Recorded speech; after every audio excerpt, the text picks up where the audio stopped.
નમસ્કાર મિત્રો, શું તમારી સાથે ક્યારેય એવું બન્યું છે કે તમે કોઈ પણ કોઈનને બાય કર્યો ને તરત જ પ્રાઇસ સડનલી ડાઉન થઈ ગઈ, અથવા તો માર્કેટમાં કોઈ પણ કોઈનની પ્રાઇસ ધીરે ધીરે ઉપર જઈ રહી છે ને અચાનક માર્કેટમાં ક્રેશ આવે છે ને એની પ્રાઇસ ક્રેશ થઈ જાય છે? આ થવાનું મેઇન કારણ છે માર્કેટના સેન્ટિમેન્ટ. એટલે કે જો તમે માર્કેટના સેન્ટિમેન્ટને સારી રીતે સમજી ગયા તો તમને ખ્યાલ આવશે કે કઈ જગ્યાએથી માર્કેટ રિવર્સ થઈ શકે છે. અને એટલા જ માટે આજના આ વિડીયોની અંદર માર્કેટના સેન્ટિમેન્ટને કઈ રીતે સમજવા એના વિશે હું ડિટેલ્સમાં વાત કરીશ. કારણ કે માર્કેટના સેન્ટિમેન્ટ સમજવા માટે તમારે મેઇનલી બે વસ્તુ પર ફોકસ કરવું જરૂરી છે, જેમાં નંબર 1 છે ઓપન ઇન્ટરેસ્ટ, જેને કહેવામાં આવે છે OI ડેટા, અને નંબર 2 ઉપર છે ફંડિંગ રેટ્સ. આના વિશે કદાચ તમે ક્યાંય સાંભળ્યું પણ નહીં હોય, પણ એના વિશે પણ આ વિડીયોની અંદર હું તમને ડિટેલ્સમાં માહિતી આપીશ. તો જો તમે પણ માર્કેટના બિહેવિયરને સેન્ટિમેન્ટને સારી રીતે સમજવા માંગતા હોય તો આજનો આ વિડીયો જરૂર તમારે અંત સુધી જોવો જોઈએ. તો ચલો મિત્રો, આજનો આ વિડીયો આપણે સ્ટાર્ટ કરીએ. તો આની અંદર સૌથી પહેલા આપણે ઓપન ઇન્ટરેસ્ટ એટલે OI ની વિશે ડિટેલ્સમાં વાત કરીએ. તો સાદી ભાષામાં સમજાવું ને તમને કે OI એટલે શું, ઓપન ઇન્ટરેસ્ટ એટલે શું, તો અત્યારે હાલના સમયમાં માર્કેટની અંદર કેટલા ફ્યુચર કોન્ટ્રાક્ટ ઓપન છે એને કહેવામાં આવે છે OI. હવે OI ડેટાને પણ સિમ્પલ ભાષામાં સમજવું હોય ને તો ઓપન ઇન્ટરેસ્ટ એટલે કે OI ડેટા જો વધી રહ્યો છે તો એનો મતલબ સિમ્પલ એ થાય કે માર્કેટમાં નવું ઇન્વેસ્ટમેન્ટ આવી રહ્યું છે. અને જો OI ડેટા ઘટી રહ્યો, તમને ડેટામાં દેખાય કે OI ડેટા માઇનસ એટલે કે ઓછો થઈ રહ્યો છે, તો એનો અર્થ એ થાય કે લોકો છે ને માર્કેટની અંદર લોસ બુક કરીને પોતાની પોઝિશન કટ કરી રહ્યા છે, એટલા માટે OI ડેટા ઘટી રહ્યો છે. અને માર્કેટનું સ્ટ્રક્ચર તમારે સારી રીતે સમજવું હોય ને તો OI ડેટા પ્લસ પ્રાઇસની મદદથી તમે માર્કેટના સ્ટ્રક્ચરને સારી રીતે સમજી શકો છો. અને અહીંયા તમારા બધાય માટે સ્પેશિયલી મેં મહેનત કરીને એક એવો ચાર્ટ બનાવ્યો છે જેની અંદર તમે OI ડેટા પ્લસ પ્રાઇસ બંનેને કમ્બાઈન કરીને સમજી શકો છો કે માર્કેટમાં નેક્સ્ટ મૂવ કયું આવી શકે છે. તો હવે હું જે તમને સ્ક્રીન ઉપર ચાર્ટ બતાવું ને એની ઉપર ફોકસ કરજો, કારણ કે અહીંયા 3 અલગ અલગ સેક્શન છે. OI ડેટા છે, પ્રાઇસ છે ને એની સાથે સાથે માર્કેટનું બિહેવિયર છે કે માર્કેટમાં શું થઈ શકે છે અથવા તો શું થઈ રહ્યું છે. તો આ ચાર્ટ ઉપર ફોકસ કરું, હું તમને ડિટેલ્સમાં સમજાવું. ને આ એક ઇમ્પોર્ટન્ટ ચાર્ટ છે, મારો પોતાનો બનાવેલો. તો આનો સ્ક્રીનશોટ લઈને જરૂર રાખી દેજો, જેનાથી તમે માર્કેટનું સ્ટ્રક્ચર ગમે ત્યારે આ ચાર્ટના કમ્પેરિઝનથી સમજી શકશો.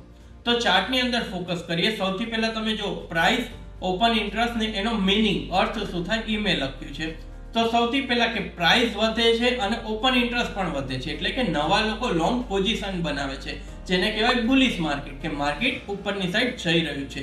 એને કહેવામાં આવે છે કે ફર્સ્ટ કે પ્રાઇસ પણ વધે છે અને ઓપન ઇન્ટરેસ્ટ વધે છે, એટલે કે નવા લોકો પોઝિશન બનાવી રહ્યા છે. સેકન્ડ નંબરમાં તમે જો કે પ્રાઇસ ઘટે છે પણ ઓપન ઇન્ટરેસ્ટ વધે છે, તો કે બિયરિશ, લોકો શોર્ટ સેલિંગ કરી રહ્યા છે, કે લોકોને લાગે છે કે માર્કેટ અહીંયાથી નીચે જઈ શકે છે. એટલે તમને પ્રાઇસ વધતી દેખાશે પણ OI ડેટા ઓપન ઇન્ટરેસ્ટ ઘટતો દેખાશે, તો સમજો કે માર્કેટ અહીંયાથી ગમે ત્યારે ડાઉન જઈ શકે. નંબર 3 ઉપર પ્રાઇસ વધે છે અને ઓપન ઇન્ટરેસ્ટ ઘટે છે, એટલે કે શોર્ટ સ્ક્વીઝ જેનું નામ કહેવામાં આવે છે, એટલે કે શોર્ટ કરનારા લોકો ગભરાઈને પોતાની પોઝિશન લોસમાં બુક કરી રહ્યા છે, એટલે કે શોર્ટ સ્ક્વીઝ થઈ રહ્યું છે. કે પ્રાઇસ તો અહીંયા વધે છે પણ ઓપન ઇન્ટરેસ્ટ છે એ ઘટે છે, તો એને કહેવામાં આવે છે શોર્ટ સ્ક્વીઝ.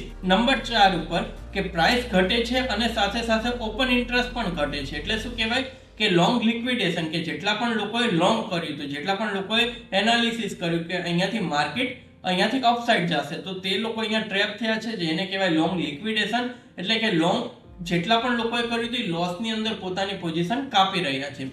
તો મેનલી આ 4 સ્ટ્રક્ચરની મદદથી તમે માર્કેટનું બિહેવિયર સમજી શકશો કે પ્રાઇસ શું કહે છે પ્લસ ઓપન ઇન્ટરેસ્ટ શું કહે છે. તો આ બંને ઉપર ધ્યાન રાખીને આપણે સારી રીતે સમજી શકીએ કે માર્કેટનું સ્ટ્રક્ચર શું બનવા જઈ રહ્યું છે. અને સિમ્પલી આખા ચાર્ટનો તમને એક મેઇન પોઈન્ટ કહી દઉં કે સિમ્પલ કે પ્રાઇસ પણ વધે છે અને સાથે સાથે ઓપન ઇન્ટરેસ્ટ પણ વધે છે, તો સમજો કે ના ભાઈ ટ્રેન્ડ મજબૂત છે. અહીંયા આપણે એક સારું એનાલિસિસ કરીને આ ટ્રેન્ડની અંદર રાઈટ કરી શકીએ છીએ. પણ ઘણીવાર કેવું થાય, આપણે ટ્રેપ થઈએ, પ્રાઇસ વધે પણ ઓપન ઇન્ટરેસ્ટ ઘટે, તો સમજો કે ભાઈ અહીંયા ટ્રેપ થઈ શકશું. તો આનાથી દૂર રહેવાનું છે.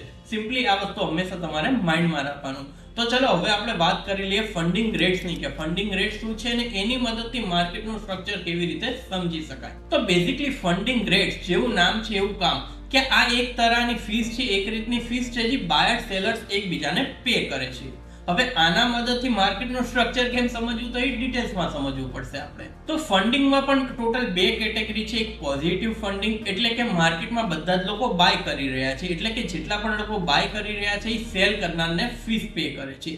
એમ જ હોય છે નેગેટિવ ફંડિંગ, એની અંદર કે બધા જ લોકો માર્કેટની અંદર સેલ કરી રહ્યા છે. તો સૌથી પહેલા આ બે વસ્તુ માઇન્ડમાં રાખો. હવે આને આપણે ડિટેલ્સમાં સમજીએ. તો સિમ્પલી સમજો કે જ્યારે પણ ફંડિંગ રેટ્સ બહુ જ વધારે હાઈ થઈ જાય, કે ફંડિંગ રેટ્સ બહુ જ વધારે હાઈ ચાલી રહ્યા છે, તો સિમ્પલી એનો અર્થ એ થાય કે માર્કેટ અત્યારે ઓવરહીટેડ થઈ ગયું છે અને ગમે ત્યારે માર્કેટમાં મોટો ક્રેશ આવી શકે છે. આ એક એનાલિસિસ તમે આના ફંડિંગ રેટ્સની ઉપર પણ કરી શકો છો કે માર્કેટમાં હાઈ બહુ જ વધી રહ્યા છે ફંડિંગ રેટ, તો સમજો કે માર્કેટ અહીંયાથી ગમે ત્યારે નીચે પડી શકે છે. હવે આપણે જે પણ શીખ્યા ને એની મદદથી આપણે જે ટ્રેપ ટ્રેડિંગનો કોન્સેપ્ટ છે ને એને ક્લિયર કરી શકીએ. કઈ રીતે કે ફોર એક્ઝામ્પલ એક ચાર્ટ દેખાય છે, એની અંદર પ્રાઇસ છે ને એકની એક પ્રાઇસ ઉપર વારે ઘડીએ અપ ડાઉન થયા કરે છે. પ્લસ આપણે ઓઆઈ ડેટા ઉપર નજર કરીએ તો ઓઆઈ ડેટા પણ અહીંયાથી સારી રીતે વધી રહ્યો છે. પ્લસ આપણે ફંડિંગ રેટ્સ ઉપર વાત કરીએ તો એ પણ પોઝિટિવ છે. તો આમાં ક્યાંક ને ક્યાંક આપણને સિગ્નલ મળે છે કે પ્રાઇસને ઉપર જવું છે, ઓઆઈ પણ સપોર્ટ કરે છે, પણ ફંડિંગ રેટ્સ વધે છે.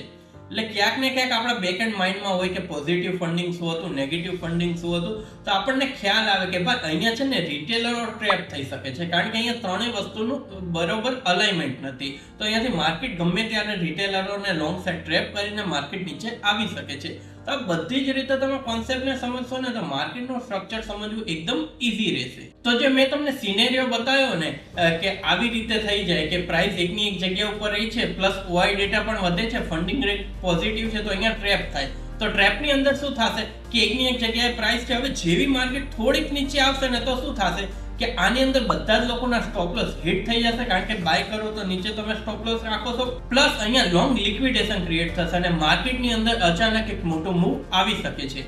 તો સિરિયસલી વાત કરું ને તો જેટલા પણ સ્માર્ટ ટ્રેડર છે ને આ બધા ડેટાને ધ્યાનમાં રાખીને ટ્રેડિંગ કરે છે અને હંમેશા નાના જે સ્મોલ બાયર છે, જે લોકોને આ બધા વિશે ખ્યાલ નથી, અહીંયા ટ્રેપ થઈ જાય છે અને મોટા જે ટ્રેડર છે, સ્માર્ટ ટ્રેડર છે, અહીંયાથી સારો પ્રોફિટ કમાઈ છે. તો ઇન શોર્ટ એક જ વાત કહેવા માંગીશ કે નકરો ચાર્ટ જોયાથી કે લાઈન ડ્રો કરવાથી તમે એક ટ્રેડર નથી બની જતા. એની સાથે સાથે તમને ઓપન ઇન્ટરેસ્ટ શું છે, ટ્રેડ ટ્રેડિંગ શું છે, એના સિવાય ફંડિંગ રેટ શું છે, આ બધા જ વિશે ડિટેલ્સમાં ખબર હોવી જોઈએ, તો જ તમે એક સ્માર્ટ ને એક પ્રોફેશનલ ટ્રેડર બની શકો છો. તો મને આશા છે કે આજે તમે કંઈક નવું શીખ્યા હશો કે ફંડિંગ રેટ્સ, ઓપન ઇન્ટરેસ્ટ શું છે. કાંઈ પણ સવાલ હોય તો કોમેન્ટ કરો, એનો રિપ્લાય હું તમને જરૂર આપીશ. બાકી વિડીયોને લાઈક, શેર કરવાનું ભૂલતા નહીં ને ચેનલને જરૂર સબસ્ક્રાઇબ કરો.